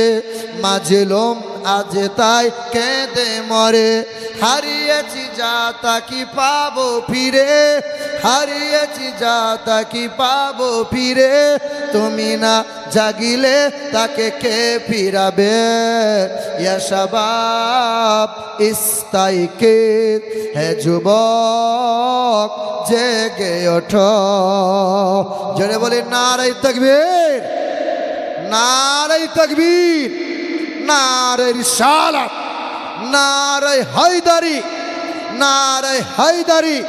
মাসলাকে আলা হযরত উলামায়ে আহলে সুন্নাত, নারে তাকবীর, নারে রিসালাত। কষ্ট হচ্ছে আপনাদের? বলুন তো, শুধু ঘাড় নড়িয়ে দিচ্ছেন। নারায়ে তাকবীর যখন বলছি তখন মনে হচ্ছে ঝিমিয়ে গেছেন, আর চলছে না। হ্যাঁ, কটা পর্যন্ত চলবে আপনাদের প্রোগ্রামটা বাবু? এই যুবকরা কটা পর্যন্ত? 3:30? 3:30। মুসলমান বাবাজিরা, ভাইরা আমার, ও সোনামণি মা বোনেরা, একটু মনোযোগ সহকারে শোনেন, একটু মনোযোগ সহকারে শোনেন। আল্লাহ পাক রব্বুল আলামিন জানিয়ে দেয়, তোমরা লাঞ্ছিত হবে না, তোমরা অপমানিত হবে না, সংসারে সুখ পাবে, ছেলে মেয়েরা ভালোবাসা পাবে, স্বামীটা বিবির কাছে ইজ্জত পাবে, ইজ্জত বিবিটা স্বামীর কাছে ভালোবাসা পাবে। একটা কাজ করো, এক হলো মুহাম্মাদুর রাসূলুল্লাহ, আর দ্বিতীয় হলো কালামুল্লাহ। ওয়াতাসিমু বিহাবলিল্লাহ জামিআন ওয়ালা তাফাররাকু। পারা নম্বর 4, পৃষ্ঠা নম্বর 2, আয়াত নম্বর 103, লাইন নম্বর 4। সন্দেহ হলে ইমাম সাহেবকে জিজ্ঞাসা করে নাও। আল্লাহ পাক জগতের মানুষকে বলে, হে দুনিয়ার মানুষেরা, কালো হও কিংবা ফর্সা, ছোট হও কিংবা বড়, আরবি হও কিংবা বিহারে, বাঙালি হও কিংবা গুজরাটে, যে কোনো দলমতের হও না কেন, আমার নবীকে ভুলবে না, আর কোরআনের মতো কিতাব যেন কখনো ছাড়বে না। কোরআন, কোরআন। ছেলে মেয়েদেরকে কোরআন পড়াও, ছেলে মেয়েদেরকে কোরআনের তালিম দাও। এ মা বোনেরা, তোমরাও কোরআন পড়ো। আহারে, মাটিটা ভালো হলে গাছ ভালো হয়, গাছ যদি ভালো হয় ফল ফলনটা ভালো হয়, কারখানা ভালো হলে প্রোডাক্টটা ভালো হয়। খাস করে আমার বোনেরা যদি ভালো হয়ে যায়, সন্তান নেককার সন্তান হবে। আর মা যদি রাত দিন মোবাইলে খোঁচা মারে, সিরিয়াল আর বেহায়াপনায় চলে, ওর সন্তানটা বেশরম হবে। এ মা, এ আমার বোনেরা, তোমাদের মতো মা, আমার মা একজন মা, খাজা বাবার মা একজন মা, বড় পীরের মা একজন মা। তোমাদের মতো কত মহিলা সন্তান আছে, 5 বেলা নামাজ পড়ে, তাহাজ্জুদে নামাজ পড়ে, স্বামীর সেবা করে, ছেলে মেয়েকে কোরআনের তালিম দেয়। এ মা বলো তুমি কেন পারবে না? তোমাদের কি মনে মনে হয় না আমার 2টা 3টা ছেলে মেয়েগুলোকে মানুষের মতো মানুষ করব, ছেলে মেয়েগুলোকে আদবওয়ালা বানাবো? না না, আমার মতো হাফেজ সাহেব বানাতে হবে না, আমার মতো হুজুর বানানো লাগবে না, আমার মতো সব সময় পাগড়ি পরা চলা লাগবে না। এ আমার বোনেরা, সন্তানগুলোকে ডাক্তার বানাও, মাস্টার বানাও, উকিল বানাও, লেখাপড়া শেখাও। তবে হ্যাঁ, তোমার সন্তান যেন কোরআন পড়নেওয়ালা সন্তান হয়, কোরআন পড়নেওয়ালা মাস্টার হয়, কোরআন পড়নেওয়ালা ডাক্তার হয়, কোরআন পড়নেওয়ালা প্রফেসর হয়, নবীর যেন প্রেমিক হয়। সন্তান যখন নবীর আশিক হবে, কোরআন পড়নেওয়ালা সন্তান হবে, বাপ মায়ের মুখ উজ্জ্বল হবে। বাপ মা মরে যাওয়ার পর কবরে শুয়ে শুয়ে জান্নাতি হাওয়া পাবে। জোরে হবে না সুবহানাল্লাহ? হে আমার বোনেরা, এ আমার মায়েরা, নিজে কোরআন পড়ো। এই কোরআন পড়ে পীরানবীর দস্তগীর মহিউদ্দিন আব্দুল কাদের জিলানী রাদিয়াল্লাহু তাআলা আনহু এই কোরআন পড়ে আল্লাহর ওলি হয়েছে। এই কোরআন পড়লো, সাধনা করলো, খাজা বাবা মঈনুদ্দিন হাসান সঞ্জারে আল্লাহর ওলি হয়ে গেল। এই কোরআন পড়লো, সাধনা করলো, বাবা নিজামউদ্দিন আউলিয়া আল্লাহর ওলি হয়ে গেল। এই কোরআন পড়লো, সাধনা করলো, বাবা কুতুবউদ্দিন বাখতিয়ার আল্লাহর ওলি হয়ে গেল। এই কোরআন পড়লো, সাধনা করলো, বাবা শেখ শাহ আহমদ শিরগান্ধী আল্লাহর ওলি হয়ে গেল। খাজা বাহাউদ্দিন নকশবন্দি আল্লাহর ওলি হয়ে গেল। এ মুসলমান, ইমামে আজম আবু হানিফা রাহমাতুল্লাহ আলাইহি আল্লাহর ওলি হয়ে গেল। ইমামে শাফেঈ বড় ইমাম হয়ে গেল। ইমামে মালিক, ইমাম আহমদ বিন হাম্বল সবাই কোরআন পড়লো, আল্লাহর ওলি হয়ে গেল। এ আমার মায়েরা, আমার ভাইরা, আগে নিজেরা কোরআন পড়ো, ছেলে মেয়েদের কোরআনের তালিম দাও, কোরআন পড়নেওয়ালা সন্তান বানাও। না না, মায়ের পেট থেকে কাল ভূমিষ্ঠ হয়েছে আর আজ থেকেই মোবাইল ধরিয়ে দিয়েছি। হাসপাতালে বেডে আজকেই হয়েছে ছেলে, ছেলে কান্না বন্ধ হয় না, কান্না বন্ধ হয় না। তো একজনা পাশের বেড থেকে বলছে, এক কাজ কর, মোবাইলে হিন্দি গান লাগাতো, লাগা। ও যখন মোবাইলে হিন্দি গান লাগিয়েছে, হাসপাতালের বেডে বাচ্চা তখন ত্রিক ত্রিক করে লাফাচ্ছে, বাচ্চার কান্না বন্ধ হয়ে গেছে। আচ্ছা বলো তো, যে দুধের বাচ্চা মোবাইলের নেশা, মোবাইলের গান, আরে সব উল্টো পাল্টা জিনিস যে তুমি শোনাইলে, দেখাইলে, এই ছেলেটা বড় যখন হবে বোধহয় খাজা বাবা হবে, বোধহয়, বলো না? এই ছেলেটা বড় হওয়ার পরে বাবা নিজামউদ্দিন আউলিয়া হবে, বলো বলো বলো। হ্যাঁ, এই ছেলেটা বড় হওয়ার পরে শ্বশুরকে বলবে আব্বা জান, শাশুড়িকে বলবে আম্মা জান, নিজের বাপকে বাপ বলবে না, নিজের মাকে খেতে দেবে না, নিজের বোনকে একবার তাকিয়ে দেখবে না, শালিকে বলবে তুই আমার গলার মালা, তুই যা চাইবি অসুবিধা হবে না। আর বোনের ছেলে যখন বলবে মামা, বলে শালা জান জ্বালাবি না, বলো বলো। হ্যাঁ, শালির ছেলে বলছে খালু, বলে অসুবিধা নাই আছি। আর নিজের বোনের ছেলে যখন বলছে মামা, আলে জান জ্বালাবি না। হ্যাঁ গো, কুকুর বিড়াল গরু ছাগল ছোটবেলায় মায়ের পিছনে পিছনে ঘোরে, মায়ের স্তনে দুধ পান করে। কুকুর বিড়াল গরু ছাগল বড় হয়ে গেলে বাপ মাকে খেতে পড়তে দেয়, কথা বলে না, বাপ মাকে খেতে পড়তে দেয়। কুকুর বিড়াল বড় হয়ে যাওয়ার পরে এই ভাই বোনের সাথে আর সম্পর্ক রাখে? তোমার গ্রামে কত মানুষরূপী জানোয়ার আছে, নামাজ পড়লে অনেক। আমার আগের বক্তা বলছিলেন না, নামাজ ছাড়া গতি নাই। নামাজ আপনি পড়লেন অনেক, আর বাপ মাকে খেতে দিলেন না। এই যে উত্তর 24 পরগনা জলসা করে নামছিলাম, তো একটা যুবক ছেলে 25-26 বছর বয়স সামনে এসে 500 টাকার নোট দিয়ে আমার হাতে চুমু খাচ্ছে, এরকম করছে। আনো সাংঘাতিক চুমু খাওয়া, খা খা দুটো খা, এরকম করে চুমু করে। তাই বললাম কি ব্যাপার? বলে আপনার ওয়াজ শুনে আমার কলজে ঠান্ডা হয়ে গেল, খুশি করে 500 টাকা দিলাম আপনাকে, আমার বউয়ের জন্য একটু দোয়া করে দেবেন। আরে বউ কি মরে গেছে নাকি? বলে না, বেঁচে আছে এখন, বউ মরবে কেন, এখন টাটকা হয়ে আছে। তাই বললাম সবাই বাপ মায়ের জন্য দেয় আর দোয়া চায়, তা বাপ মায়ের জন্য দিবি নে? বলে 4.5 বছর হলো মায়ের সাথে কথা বলি না। কি বলো বলো? মায়ের সাথে কথা নাই, সম্পর্ক নাই, ও 500 টাকা দিয়ে বিবির জন্য দোয়া চাইছে। আপনাদের কি মনে হয় এ পার পেয়ে যাবে? বলো বলো। না না, আমি তো বড় হুজুর, আমি তো দোয়া করে দেবো, ফুরুত করে পার হয়ে যাবে। শুনে রাখো দাও বন্ধ, আমার বোনেরা, স্বামীদেরকে এই রকম আদেশ দিও না যে বাপ মায়ের সাথে সম্পর্ক বিচ্ছিন্ন করে দাও।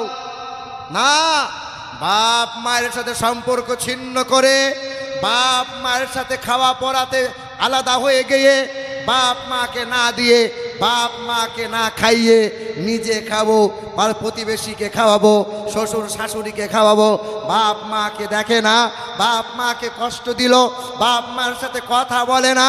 এই রকম মানুষ যদি পীর সাহেব হয়, এই রকম মানুষ যদি তাহাজ্জুদ পড়ে, এই রকম মানুষ যদি কোরআন পড়ে, নামাজ পড়ে, কুরবানি দেয় আর হজ করে, এই রকম মানুষের জন্য জান্নাত নাই। মা বাবার সঙ্গে দুর্ব্যবহার কারণেওয়ালা ব্যক্তির জন্য জান্নাত নাই। দ্বিতীয়, যারা হক মেরে খায় তাদের জন্য জান্নাত নাই।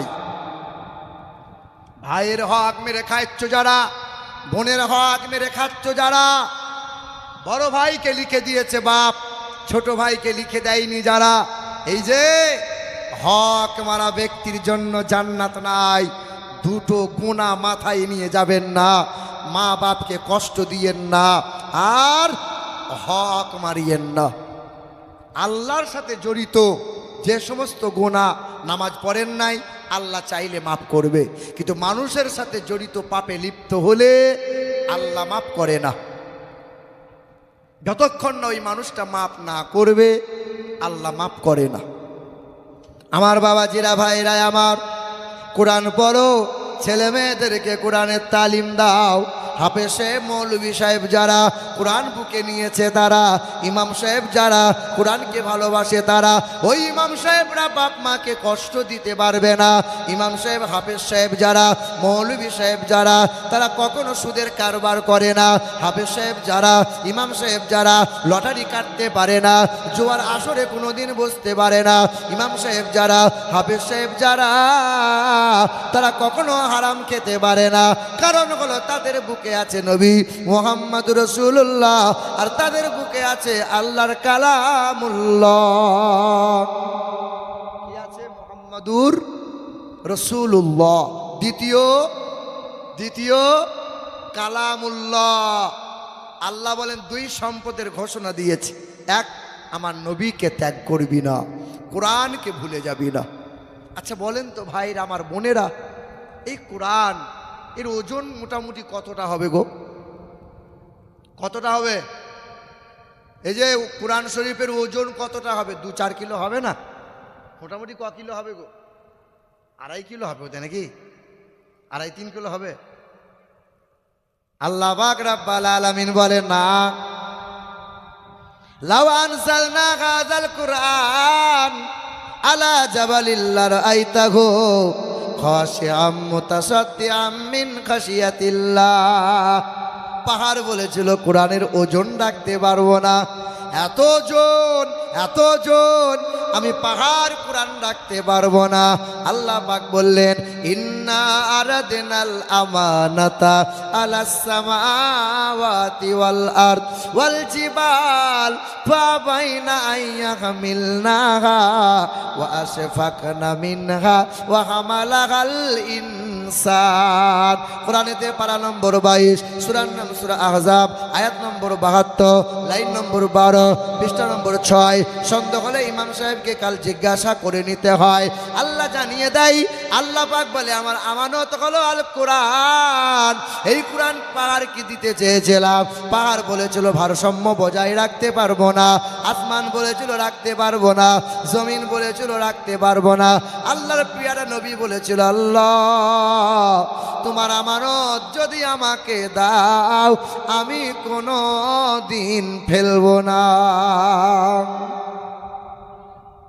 কোরআনের ওজন কতটা?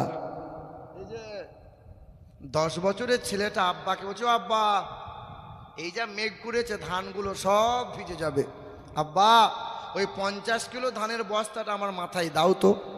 কয় বছরের ছেলে বলছে? কয় বছরের ছেলে?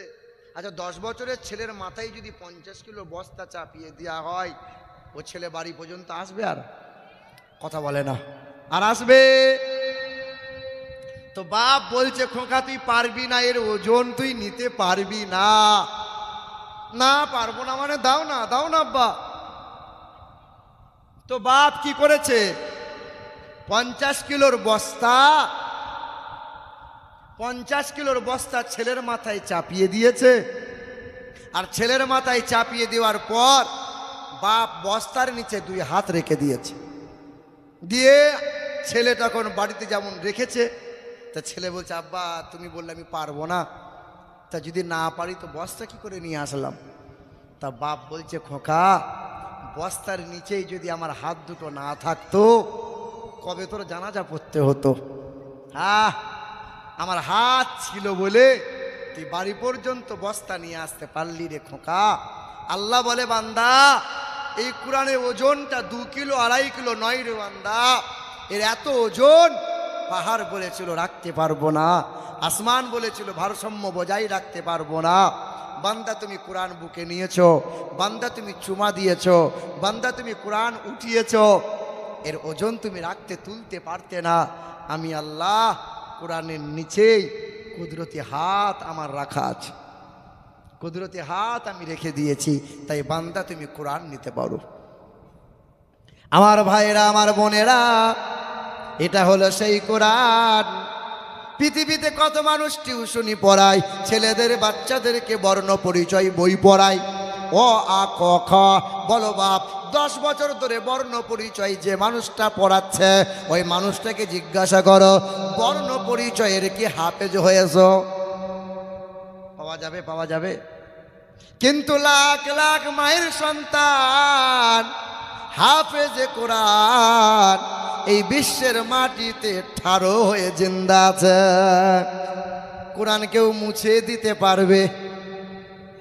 যদি আগুন লেগে ধ্বংস হয় পৃথিবীর সব বইয়ের দোকান, বিশ্ব থেকে হারাবে না পবিত্র কোরআন।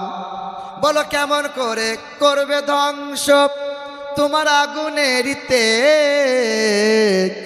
আর বিশ্বে ভরা লক্ষ লক্ষ আছে কোরআনের হাফেজ। ভাইরা আমার এই কোরআন পড়ো, কোরআনে চুমা দাও, ছেলে মেয়েদের কোরআন বুকে তুলে দাও। কোরআনে হাত বোলালে স্বভাব পাওয়া যায়, কোরআন দেখলে স্বভাব পাওয়া যায়, কোরআনে চুমা দিলে স্বভাব পাওয়া যায়। এ আমার বোনেরা ঘরে কোরআন পড়ো, পেটে বাচ্চা আছে কোরআন পড়ো, কোলে বাচ্চা নিয়ে কোরআন পড়ো, ছেলে মেয়েকে দুধ পান করাচ্ছ মায়েরা কোরআন শোনাও, সূরা শোনাও, কালেমা শোনাও, গান বাজনা সিরিয়াল শোনাইও না, ভাষা খারাপ বাচ্চার কানের কাছে আর শোনাইও না। আমার বোনেরা আমার মায়েরা পৃথিবীর জমিনে যারা কোরআন নিয়েছিল, যারা কোরআন পড়েছিল, ওই বাংলাদেশের জমিনে হিন্দু ঘরের ছেলে, বাবাটার নাম ছিল শশীকান্ত ভট্টাচার্য, ছেলেটার নাম ছিল সুশান্ত ভট্টাচার্য। বামুনের ছেলেটা ঢাকা বিশ্ববিদ্যালয় থেকে ডাবল MA কমপ্লিট করেছিল, শিক্ষিত ছেলে, চাকরির তালাশ করেছিল, চাকরি যখন পাই না, ওই বামুনের ছেলেটা কি করেছিল, বাবার সামনে বসে গেল, যজ্ঞ করে নিল, গলায় বইতে ঝুলিয়ে নিল, ছেলেটা বামুন হয়েছিল, মণ্ডপে মণ্ডপে পূজা করছিল। কিন্তু শিক্ষিত ছেলে সন্ধ্যাবেলায় তার ধর্মগ্রন্থ বেদ রামায়ণ পড়তে পড়তে বেদের পাতায় লেখা আছে, আম সন্তা শরতে শতপতি মার মেঘে সুন্দরাম মঙ্গলাম নারা সংসা। পৃথিবীর জমিনে একটা গুরু আসবেন তিনি সোমবারের দিনে, দ্বাদশং সকল পক্ষস মাধবে মাসি মাধবাম মাধবে মাসি মাধবাম চাদং দট্টা সাতু পুতরাং পিতরৌরষ্ট মনুষ্য সম্ভালে বিষ্ণু যশাস গিরিগে পাদুরু বাবাম মহা। পৃথিবীতে একজন গুরু আসবেন, তিনি একটা ধর্মের গুরু হবেন না, তিনি হবেন জগৎ গুরু। আসবেন তিনি সোমবারের দিনে, আসবেন তিনি 12 তারিখে, আসবেন তিনি সাম্বালা শহরে, আসবেন তিনি রবিউল আউয়াল মাসে। তার বাবার নাম হবে বিষ্ণু যশা, তার মায়ের নাম হবে সুমতে। আসবেন তিনি সোমবারের দিনে, নাম হবে মুহাম্মাদুর রাসূলুল্লাহ। কিবারে আল্লাহর নবীর আব্বা হযরতে আব্দুল্লাহর সঙ্গে যখন মা আমিনার বিয়ে হলো, সোমবারের দিনে বিয়ে হয়েছিল। মা আমিনাকে বলেছিল, এ আমার বিবি আমিনা, বসে বসে সংসার চলবে না, তোমার পেটে বাচ্চা এসেছে, পেট তোমার একটু উঁচু হয়েছে, আমিনা আমাকে বিদায় দাও, আমাকে ব্যবসা করতে যাওয়া লাগবে। মেহনত করো, বসে বসে জুয়া খেলে এই রকম করে হারাম রোজগার করো না, মেহনত করো। হযরতে আব্দুল্লাহ ব্যবসা করতে চলে গেল, ব্যবসা করতে গেছে, মাসখানেক ব্যবসা করে বাড়ি ফিরবে। চিঠি লিখেছে, আমিনা ফিরছি রে আমিনা, এতদিন সময় লাগবে। মা আমিনা আনন্দে আধখানা ঘর সাজিয়েছে, লেপে চুপে ঘর ঝরঝরে রেখে দিয়েছে। আজকে সুন্দর নতুন পোশাকটা পরেছে, দামি খাবারটা বানিয়েছে, লুটা নিয়ে পানি নিয়ে দরজার কাছে দাঁড়িয়ে আছে। সবাই একে একে বাড়ি আসে, আমার আব্দুল্লাহ কেন আসে না, আমার আব্দুল্লাহ আর কত দেরি হবে আসতে। ভাই সকলরা মাথা নত করে বলে, এ আমিনা, আব্দুল্লাহ আর ফিরে আসবে না, পথ হারিয়ে ফেলেছে আমিনা, আর আব্দুল্লাহ বাড়ি ফিরে আসবে না। এমন একটা পথ ধরে নিয়েছে যে ওই পথ থেকে আর বাড়ি ফিরার পথে আসবে না। আমিনা বলে, বুঝতে পারি না কি বুঝাতে চাও।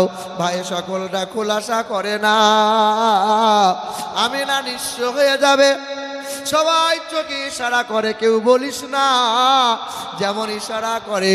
আর কতদিন আর দাদা বিয়ে রাখবে, গোপন কি রাখা যায়। এমন সময় বলেছে আমিনা, আল্লাহর ডাকে সাড়া দিয়েছে আব্দুল্লাহ। পথের মাঝে অসুস্থ হয়েছিল, ইন্তেকাল হয়ে গেছে। আব্দুল্লাহর ইন্তেকাল হলো। যেই দিন আব্দুল্লাহর ইন্তেকাল হয়ে গেল, সোমবারের দিন ছিল। আহারে মা আমিনার মাথায় বাজ পড়ে গেল। পেটে 6 মাসের বাচ্চা, পেট উঁচু হয়েছিল। মা আমিনা বেদবা হয়ে গেল। মা আমিনা পেটে বাচ্চা নিয়ে চলে। যিনি পেটে আছেন তিনি হলেন দোজাহানের বাদশাহ। নবী যেই দিনে ভূমিষ্ঠ হলো, দিনটা ছিল সোমবারের দিন। নবী যেই দিন মক্কা থেকে মদিনায় চলে গেল, সোমবারের দিনে নবী মক্কা বিজয় করে নিয়েছিল। সোমবারের দিনে নবীর কোলে মাথা রেখে মা খাদিজা যেই দিন জনমের মতো ঘুমিয়ে গেল। নবীর বিবি মা খাদিজা কার কোলে ঘুমাচ্ছেন? স্বামীর কোলে। কার কোলে? হ্যাঁ গো, আমার তোমার বিবি যদি মারা যায়, পরপুরুষরা এসেটি আবার মুখ দেখে না? মৃত্যু মহিলার মুখটা দেখে না? মুখ দেখা যাবে, মুখ দেখা যাবে। আচ্ছা, কোনো পুরুষ কোনো মহিলা যখন মারা যায়, গোসল দেওয়ার সময় পর্দা করা হয় না? যে পুরুষটা জীবন ভর ন্যাংটা জাঙ্গিয়া পরে আর বেহায়াপনা গোসল করলো, মরে যাওয়ার পরে বলছে তাকে পর্দা করতে হবে। হ্যাঁ গো, পর্দা আর লজ্জা বেঁচে থাকতে করতে হয় না মরার পর? হ্যাঁ বলো বলো। বেঁচে থাকতে মা বোনেরা পর্দা যদি করতে হয়, বেঁচে থাকতে পর্দা করতে হয়। কার কোলে মাথা রেখে মা খাদিজা ঘুমাচ্ছেন? স্বামীর কোলে।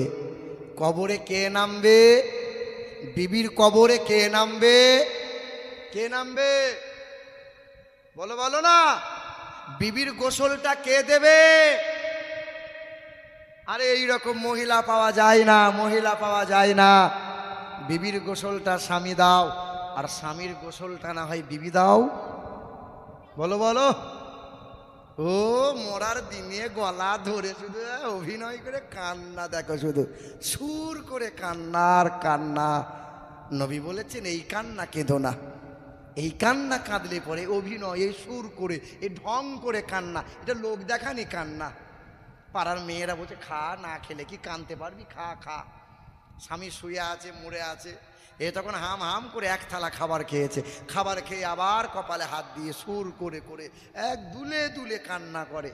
এই কান্না যে কাঁদা যায় না। এ মায়েরা, স্বামীর কোলে মানে নবীর কোলে মাথা রেখে শুয়ে মানে ঘুমিয়ে গেল হযরতে মা খাদিজাতুল কুবরা। নবীজির প্রতি কোরআন যেই দিন নাজিল হলো, সোমবারের দিনে নবীজি পৃথিবী থেকে যেই দিন বিদায় নিল, সোমবারের দিন ওই বামুনের ছেলেটা বাংলাদেশে বাড়ি, বাবার সামনে দাঁড়িয়ে বলেছিল, বাবা পৃথিবীর জমিনে জগৎগুরু কে হবে বাবা? সেই দিন বাবা বলেছিল শ্রী চৈতন্য হবে, কেউ বলে গুরু নানক হবে, কেউ বলে মহাবীর হবে।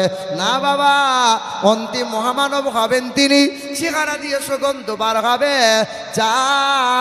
চারজন সহচর হবে তার, তিনি আসবেন সোমবারের দিনে, নবী মুহাম্মদুর রাসূলুল্লাহ। বাবা আমি কোরআন পড়ব। বাবার কাছে অনুমতি নিয়ে রাতের বেলায় বামুনের ছেলে বামুন কোরআন পড়তে গেল ইমাম সাহেবের কাছে। ইমাম সাহেব বলে, খোকা বামুনের ছেলে কোরআন পড়বি? বলে হ্যাঁ। বলে মুসলমানের ছেলেরা শুধু মোবাইলে খোঁচা মারবে, কোরআন পড়ে না।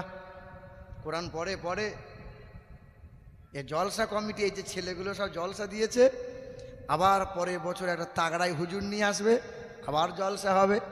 এদের মনে মনে ধারণা বছরে যদি একবার জলসা দিই কেউ ঠেকাতে পারবে না, ফুরুত করে জান্নাত চলে যাবে, অসুবিধা হবে না। আর সব ব্যাচ পরে নিয়েছে বুঝলেন, আর শুধু ব্যাচ পরে একবার ঘরে যাচ্ছে, আর বউকে বলছে দেখ দেখ ব্যাচ দেখ কমিটি আমি। হে যুবক ভাইরা, কোরআন পড়া লাগবে তোমাদের, নামাজ পড়া লাগবে, আর বাপ মায়ের সঙ্গে কোনোদিন দুর্ব্যবহার করো না। ভাইরা আমার, ওই বামুনের ছেলে হিন্দু ঘরের ব্রাহ্মণের ছেলে ব্রাহ্মণ, আলিফ বেতে পড়েছিল, রাতের বেলায় গোসল করে আসে আর আলিফ বেতে পড়ে। ইমাম সাহেব বলে, বাবা পেশাব করে পানি নাও, পেশাব করে পানি না নিয়ে তুমি আলিফ বেতে পড়বে না। 3 মাস আলিফ বেতে পড়লো। ওই বামুনের ছেলেটা কোরআন পড়া শিখে নিল। ওই ছেলে এত মধুর গ্রন্থ কোরআন তেলাওয়াত করে, আর পূজা অর্চনা করে না। বাবা বলেছিল, খোকা কোরআন যেন পড়বি না। ওই দিন ওই মানুষটা কোরআন পড়া বন্ধ করে নাই, বাবা তেজ্যপুত্র করে দিল। ওই ছেলেটা কোরআন বুকে নিয়ে ঘর থেকে বেরিয়ে গেল, কলেমা পড়ে নিজের নামটা পাল্টে নাম রেখে দিল শহীদুল ইসলাম ভট্টাচার্য। কলেমা পড়ে ইমানদার হয়ে গেল, মাথায় টুপি রাখলো, গালে দাড়ি রাখলো, লম্বা পাঞ্জাবি পরে নিল। ওই নওজোয়ান যুবকটা আল্লাহর মমিন পেয়ারা বান্দা হয়ে গেল, কোরআন পড়ে, নামাজ পড়ে। কিন্তু মুসলমানের ছেলে বলে সব ফাঁকি যেতে পারে, কিন্তু কুরবানির সময় কুরবানি বন্ধ হবে না। নামাজ বলে অসুবিধা নাই, জাকাত অসুবিধা নাই, কিন্তু ঋণ দেনা করেও কুরবানি দেওয়া চাই। কুরবানি না দিলে লোকে কি বলবে? বাপ রাগ করিয়েন না, কষ্ট নিয়েন না। বা কুরবানি আপনি দিয়েছেন, আপনি ওয়াজিব পালন করেছেন, আপনি ওয়াজিব পালন করেছেন। হে বাবাজিরা ভাইরা আমার, আল্লাহ পাক বলছেন এক মুহাম্মদুর রাসূলুল্লাহ, দ্বিতীয় কালামুল্লাহ, আপনারা মালদাহ জেলাতেই বাস করছেন, থানা কোন থানা? ইংলিশ বাজার থানা। এই ইংলিশ বাজার থানার আন্ডারে একটা ঘটনা ঘটেছিল, গ্রামের নাম আমার বলা নিষেধ, তাই বলতে পারছি না। 8 মাস আগের ঘটনা, আপনারা হয়তো শোনেন না, শুনবেন কি করে? আমার নিজের চোখে দেখা জানা। এই মালদাহ জেলায় ইংলিশ বাজার থানার আন্ডারে একটা গ্রাম আছে। ইমাম সাহেব বলছিল যে ওই গ্রামে একজন কালো আলকাতরার মতো দেখতে ময়লা মানুষ, যে মানুষটা জীবনে কোরআন পড়া জানতো না, সকাল সন্ধ্যা মসজিদে ঝাড়ু মারতো, কিন্তু অজু বানাইয়ে সকাল সন্ধ্যা প্রতিদিন কোরআন আঙুলে হাত বোলাতো, পাতায় উল্টায় আর কোরআনে হাত বোলায়, লাইনে লাইনে হাত বোলায়। ওই আল্লাহর বান্দাটা দুপুরবেলায় ইমাম সাহেবের কাছে খেয়েছে। দুপুরবেলায় খাবার পরে ইমাম সাহেবের পাশে মসজিদে শুয়েছিল। আল্লাহর বান্দা শুয়ে আছে, ইমাম সাহেব উঠাতে গিয়ে বলে, চাচা ওঠেন, আসরের টাইম হয়েছে, আজান দেন। মুরব্বী আর ওঠে না, ইন্তেকাল হয়ে গেছে। ইমাম সাহেব ঘোষণা দিল, এলাকার মানুষ ভেঙে পড়ল, জানাজা হলো, কবর হয়ে গেল। ইমাম সাহেব খুব ভালো সৎ পরহেজগার মানুষ ছিল। 6 দিন দিবাগত রাত ইমাম সাহেব রাতের বেলায় তাহাজ্জুদের নামাজ পড়ে মসজিদে তাসবিহ করছিলেন। হেলান দিয়েছিলেন বান্দা কখন যেন ঘুমিয়ে গেছে রাতের বেলায়, ভোরের বেলায়।